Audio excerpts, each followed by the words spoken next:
Retour à questions d'actualité sur les ondes de Radio VM en compagnie de Jean-Philippe Trottier. Nouvelle tempête entre le Québec et certains gros acteurs du Canada. Cette fois, c'est le projet Énergie Est qui en est la manifestation. Le maire de Montréal, Denis Coderre, en compagnie de 80 autres maires de la couronne de la métropole, s'oppose au passage de l'oléoduc au Québec. Les réactions ne se sont pas fait attendre du côté canadien, notamment albertain et saskatchewanais.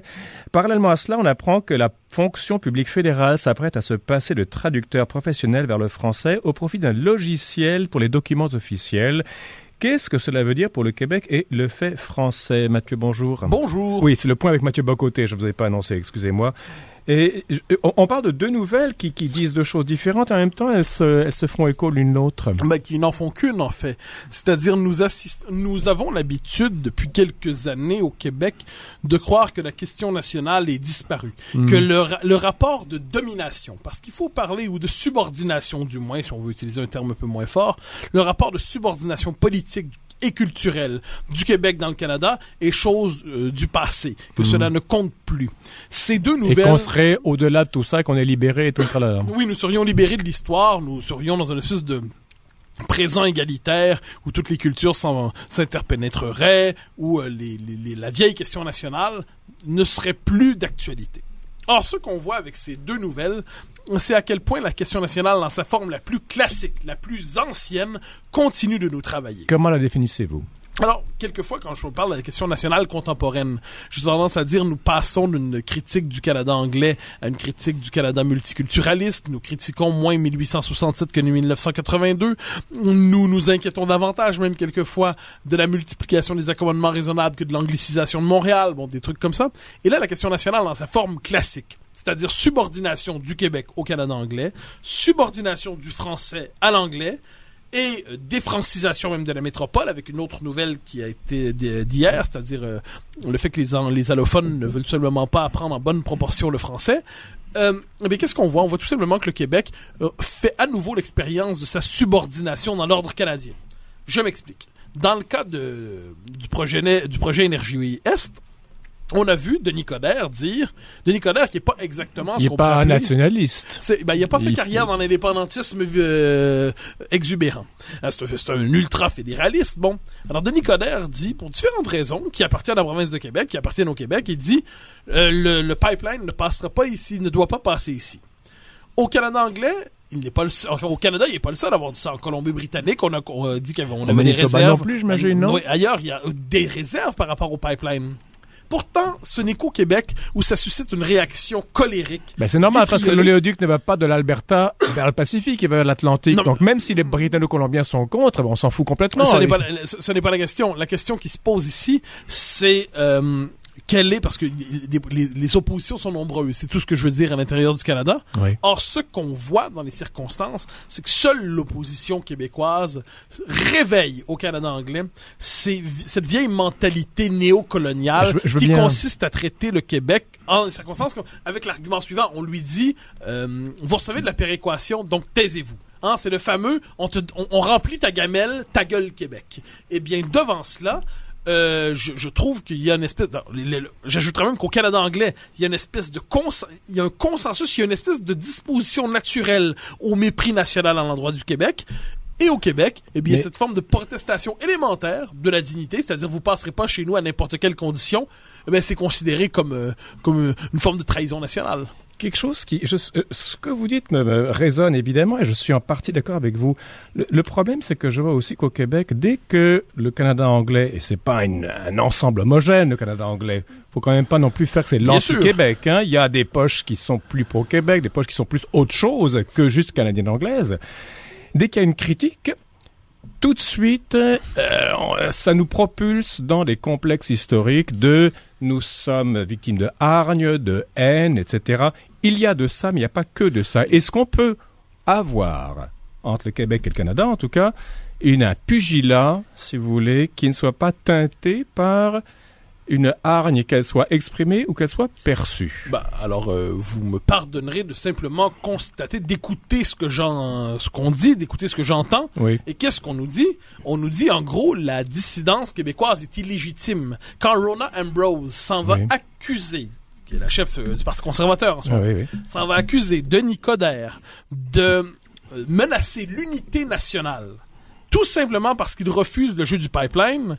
Qu'est-ce que ça veut dire? Ça veut dire, en gros, la seule manière pour un Québécois d'être un Canadien modèle, un Canadien respectable, c'est d'être aux ordres. Si c'était une autre province qui disait « pas dans mon jardin », j'ai l'intime conviction... Est-ce que Ronan Ambrose aurait dit la même chose? Bien sûr que non. Vous non. aussi, vous rompez l'unité nationale. Bien sûr que non. Et là, tout l'enjeu. C'est-à-dire, on dit quelquefois les Québécois ont un réflexe victimaire. Non. C'est parce qu'ailleurs, au Canada, une critique sera formulée. Vous devriez accepter le pipeline pour raison X, Y, Z, vous avez tort, bon, mais l'accusation de sédition, l'accusation de mettre en péril le pays, qu'est-ce que ça veut dire? C'est-à-dire qu'on soupçonne fondamentalement les Québécois, encore une fois, d'une forme d'égoïsme national, et il faudrait les civiliser de l'extérieur. Et là, vous regarderez tout le mépris qui vient avec ça. On vous alimente, nous dit-on, avec la péréquation. Alors que la péréquation, c'est un élément parmi d'autres de la construction canadienne. Je suis d'accord avec vous, Mathieu. Je suis d'accord qu'il y a de la part du Canada anglais un rapport extrêmement trouble à l'égard du Québec, fait de mépris et fait d'admiration non avouée également. Parce que combien de gens disent qu'on vive bien au Québec, on a de la chance, il y a une culture et tout le tralala. Ça, j'ai souvent entendu cet argument-là. Mais du côté québécois, est-ce qu'il y a moyen de départager entre ce mépris exprimé et également la réaction que l'histoire nous a enseignée de se sentir méprisé dès qu'il y a une critique? Mais c'est que je ne crois pas qu'on se sent méprisé dès qu'il y a une critique. Est-ce que vous pensez que le problème est uniquement du côté canadien-anglais? Ça dépend de ce qu'on entend par là. C'est-à-dire, est-ce que les Québécois sont plus sensibles à la critique? Voilà. Probablement. Ça dépend des questions, ça dépend des sujets. Mais il y a un drame, il y a une espèce de côté étrange dans la pensée contemporaine. C'est que pour ne pas tomber dans le réflexe victimaire, quelquefois, on refuse d'identifier de réelles victimes. Ça c'est l'autre inverse, Mathieu. Mais est-ce qu'il y a moyen d'avoir une vision plus équilibrée des choses? Ça dépend. Votre équilibre, ça dépend de quel équilibre vous me parlez. Je veux dire, si on assiste à un déchaînement hargneux au Canada anglais, par souci d'équilibre, je n'appellerais pas ça des paroles colériques modérées. Vraiment, a-t-on vu un déchaînement hargneux au Canada? Ou c'est quelques personnes qui ont parlé? Ça dépend, c'est-à-dire, moi, si est-ce qu'il y a des manifestations? Est-ce qu'on brûle le drapeau? Est-ce qu'on tue les Canadiens? Mais c'est pas, d'accord, c'est pas l'affaire réelle, là, mais c'est pas de ça dont on parle, mais sachant qu'on est dans une société démocratique où les gens ne meurent pas de faim, là, donc sachant cela, eh bien, quand les leaders politiques du Canada anglais, comme Brad Wall dans ce cas-là, qui est premier ministre de Saskatchewan, ça va dire, si vous voulez pas que le pipeline passe, eh bien, remboursez-nous la péréquation. Autrement dit, redonnez-nous ce qu'il y a dans la gamelle. C'est quand même assez fascinant. Et est-ce qu'il n'y a pas d'autres leaders au Canada qui disent, laissez les Québécois s'exprimer avant? J'ai pas l'impression qu'ils sont si on les entend tant que ça. J'ai plutôt l'impression, il y a cette vieille formule. Kathleen Wynne, qu'est-ce qu'elle dit? Ah, ça, j'ai pas noté la formule. Je n'ai pas noté la formule de Kathleen Wynne. Je note, cela dit, la formule de Ambrose, je note la formule de Jason Kenney. Certains y vont avec plus de politesse, d'autres moins. Mm-hmm. Mais la constante, c'est dans l'argument de la péréquation, notamment. Qu'est-ce qu'il y a derrière l'argument de la péréquation? Il y a cette idée que vous êtes un peuple entretenu qui vit au-dessus de ses moyens grâce à la générosité canadienne-anglaise. Vous devriez, en échange de cette générosité, sacrifier vos intérêts économiques et écologiques. Bon. Premièrement, je dirais sur la péréquation. Économique, on fait presque pas un sou avec cet oléoduc. Donc, pourquoi ne pas commencer par essayer de négocier plus fermement avec le Canada anglais? Moi, l'idée que l'oléoduc puisse passer, ma position là-dessus a toujours été la même. C'est pas un non absolu. En ce moment, c'est pas selon notre intérêt. Y a-t-il moyen, François Legault a avancé cette idée, y a-t-il moyen qu'on ait plus de redevances? Y a-t-il moyen d'avoir une taxe écologique, ne serait-ce que parce qu'on a des intérêts écologiques là-dedans? Et quant aux intérêts économiques, cela dit, ne vous trompez pas, cher ami, quand je parle des intérêts économiques du Québec dans l'ensemble du Canada. Quand, par exemple, l'Ouest canadien fonctionne, comme c'est le cas depuis plusieurs années, avec une espèce d'économie pétrolière qui est une forme de l'Alberta comme pétromonarchie canadienne, pour le dire d'une image, eh bien, ça fait en sorte que ça tire le dollar canadien exagérément par le haut, ça nuit à l'économie québécoise, ça nuit aux exportations québécoises. Autrement dit, la question de la péréquation n'est qu'une variable parmi d'autres dans l'équation économique canadienne. Le problème, c'est qu'il y a le problème économique, le problème environnemental, le problème sécuritaire et la péréquation qui, elle, chacun dit ce qu'il veut à ce sujet. Très juste. Mais ce sont pas les mêmes niveaux d'argumentation. Un instant, c'est à ce moment-là qu'il faut chercher à faire un minimum, je dirais pas de simplisme, mais de simplification politique, comprendre ce dont il est question en ce moment. Oui. Et ce que je constate, c'est que là, dès que le Canada anglais ou ses leaders, ça veut pas dire tout le monde. Évidemment, justement, c'est ça qui me dérange dans ce que vous dites. J'ai pas dit tout le monde. Vous faites faire face à un bloc. Non, moi, je vois pas de bloc. Un instant, c'est-à-dire que il y a toujours pas le bloc québécois, le bloc canadien. Non, mais il y a toujours une pluralité dans toute réalité, mais on n'ira pas jusqu'à nier l'existence des peuples, nier l'existence. Est-ce qu'il y a un peuple canadien-anglais pour commencer? Est-ce qu'ils se prennent pour un peuple même? Je crois qu'il y a quelque chose comme un peuple canadien, Nous le nommons canadien-anglais parce que nous en avons fait l'expérience, mais il y a quelque chose comme des élites politiques canadiennes-anglaises soutenues par une opinion avec une certaine orientation d'esprit. Ça ne veut pas dire que tout le monde entre dans le moule, mais il y a quand même quelque chose comme une réalité historique. Là, oui. Or, nous sommes dans une situation où à l'intérieur du Canada anglais, une frange importante de l'élite canadienne anglaise et de la population canadienne anglaise, dès qu'elle a l'occasion de traduire un désaccord avec le Québec dans le langage du mépris, cette frange de l'élite en profite pour le faire. On y revient à ce que vous disiez auparavant, mais il y a du mépris, il y a la perception de mépris aussi. Je crois nous le percevons parce qu'il est là. Alors ça nous un peu plus qu'en partie. Et ça nous conduit à l'autre question dont nous parlions au début, c'est-à-dire la question du bilinguisme à Ottawa. Allez, à Ottawa maintenant. Alors, c'est toujours la même logique. Nouvelle récente au Canada anglais. On apprend, par exemple, que le chef du Parti conservateur, Rona Ambrose, qui était élu, mais avant qu'elle soit élue, on considérait que la maîtrise du français n'était pas indispensable pour le chef du Parti conservateur. Oui. Ensuite, on fait le calcul des ministres fédéraux qui parlent français. On a d'abord dit, il y a 11 langues qui sont parlées au Conseil des ministres, très bien. Ensuite, on regarde combien parlent français. Ils sont 9 sur une trentaine, et parmi ceux-là, il y a 5 Québécois. Ce qui veut dire que dans les faits, il y a 4 ministres anglophones qui parlent un peu français, et quand on leur tend le micro, on comprend qu'ils ont une maîtrise exemplaire. Mm-hmm. Ensuite, on apprenait, c'est un peu plus loin ça, à la Cour suprême, il n'est plus nécessaire de parler le français pour y être. Ensuite, on voit que dans la fonction publique, pour les documents non officiels, donc informels, pour avoir une traduction plus rapide, on va utiliser les logiciels traducteurs. Et soyez certains d'une chose, ce sera pas le logiciel traducteur ça va être drôle pour les textes de loi. Entre autres choses, mais voyons surtout que dans les faits, ça va confirmer cette vieille loi du Canada qui veut qu'il y a 2 langues en ce pays, l'anglais et le traduit de l'anglais. Alors, quand on voit cela, on constate que le bilinguisme officiel qui avait été mis de l'avant au Canada pour, d'une certaine manière, domestiquer les Québécois, en leur faisant croire qu'ils avaient des droits à la grandeur du pays. Et même dans la fonction publique. Était-ce vraiment il y a une opinion qui dit que oui, c'est pour domestiquer les Québécois. L'autre, c'est pour vraiment faire d'un pays bilingue, malheureusement au niveau de l'individu, non pas au niveau des cultures. C'est que le problème, c'est que ça vient ensemble, parce que le Canada n'a accepté de s'ouvrir sous la pression de Trudeau père au bilinguisme officiel que parce qu'il y avait des pressions liées au nationalisme québécois. C'est parce qu'on avait peur que le Québec parte. Bon, une fois que le Québec... Il y a aussi Canadian Parents for French qui ont vraiment conscience. Il y a beaucoup de Canadiens qui sont pour le bilinguisme, authentiquement aussi. Évidemment, mais c'est pas la question. C'est pas un bloc. Non, mais si votre argument consiste à me dire que les choses ne sont pas monolithiques, je vous l'accorde chaque fois. Sans problème. Bon, on éteint le micro. Mais, il y a quelque chose comme des réalités historiques. Or, ce que je constate, c'est que le bilinguisme officiel, on y a consenti tant qu'on avait peur du Québec. Et maintenant que le Québec semble pour de bons ralliés au Canada, eh bien, plusieurs des accommodements le danger est passé, donc maintenant on peut s'en passer. Eh ben, c'est pas qu'on l'abolit demain matin.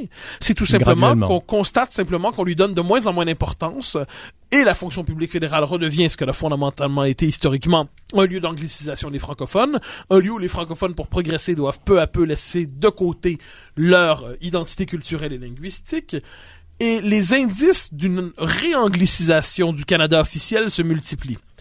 Et au terme de tout cela, parce que ça ne va jamais, quand ça va mal pour vrai, nouvelle dans le Devoir hier, confirmée ce matin, une étude de l'IREC, l'Institut de recherche en économie contemporaine. Qu'est-ce qu'on apprend? On apprend que parmi les immigrants qui arrivent au Québec, parmi ceux qui ne parlent pas le français déjà, et parler français, les critères sont pas si élevés que ça non plus pour déterminer si on parle français ou non.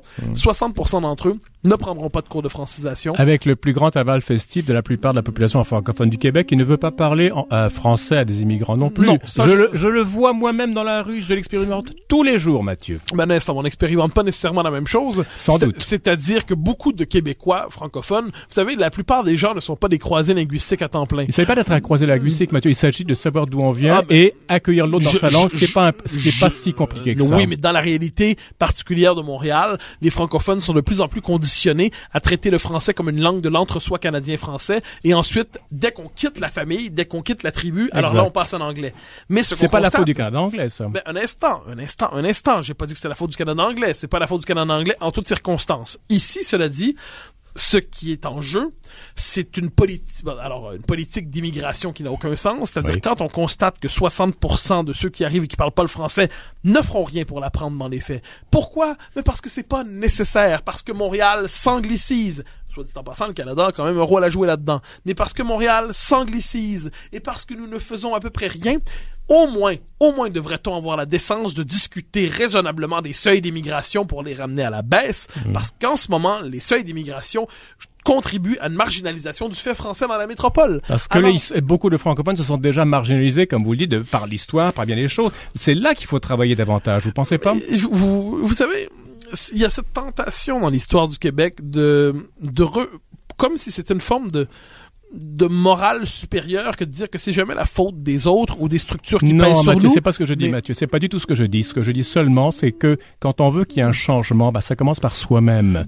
On s'en donne les moyens. Oui, d'accord, mais les Israéliens l'ont fait et on peut critiquer Israël pour bien des choses également, sans être antisémite aussi en passant. Mais quand on veut prendre des moyens, il faut qu'on les prenne. Mais oui, un instant. Ça veut dire, imaginons par exemple qu'on décide de toucher à la question de l'immigration au Québec. Oui. Eh bien, réduire les seuils d'immigration, c'est une décision politique. C'est pas seulement une révolution intérieure ou une transformation spirituelle intime. C'est une décision politique. Je parle pas de ça, Mathieu. Une décision politique, c'est-à-dire consiste à dire que nous n'avons pas les moyens dans la situation présente d'accueillir autant de gens. Nous devons par ailleurs renforcer nos politiques d'affirmation identitaire, nos politiques d'intégration linguistique. Au niveau du gouvernement ou au niveau de la population? Les deux. D'abord, en tout au niveau du gouvernement. Parce que veut pas, le pouvoir politique a une influence sur nos vies. Nous avons tendance quelquefois à croire que le politique est impuissant. Enfin, on y a tendance à le croire quand on veut surtout pas l'utiliser. Oui. Le politique a une capacité de peser sur les comportements culturels des gens. Si on décide de faire de la francisation un élément obligatoire. Oui. Obligatoire. Si on décide de faire du français un critère obligatoire même pour entrer comme immigrant au Québec, si on décide de faire de la maîtrise de la culture québécoise ou du moins de ses grandes références un élément obligatoire pour pouvoir immigrer ici, si en plus on descend les seuils d'immigration significativement, si l'État québécois cesse de fonctionner avec une forme de bilinguisme officieux mais de facto, eh bien, il y aura des progrès réels. Mais si nous nous refusons à tout cela et que chaque fois devant une situation inacceptable, nous préférons redéfinir les critères de l'acceptable pour continuer de nier ce qui arrive, eh bien, on se retrouve dans une situation tragique où une forme d'avachissement de la conscience nationale qui ne dit pas son nom et qui se fait passer pour un progrès. Je veux bien, Mathieu, les torts sont partagés quand même. Mais ce souci de dire les torts sont partagés, je sais, ça dépend ce qu'on veut dire par là. On en reparlera parce que malheureusement la publicité nous interpelle. Certains critères économiques ont préséance sur... À ce moment précis, la publicité vient abattre une réflexion fondamentale sur la nation. Attendez, vous avez 50 réflexions fondamentales à chaque chronique dans si ce peu. micro. Ou c'est vrai, pardon, je vous sous-estime, Mathieu, vous en avez au moins 75. Alors, on se donne rendez-vous la semaine prochaine. Au grand plaisir. Merci beaucoup, Mathieu.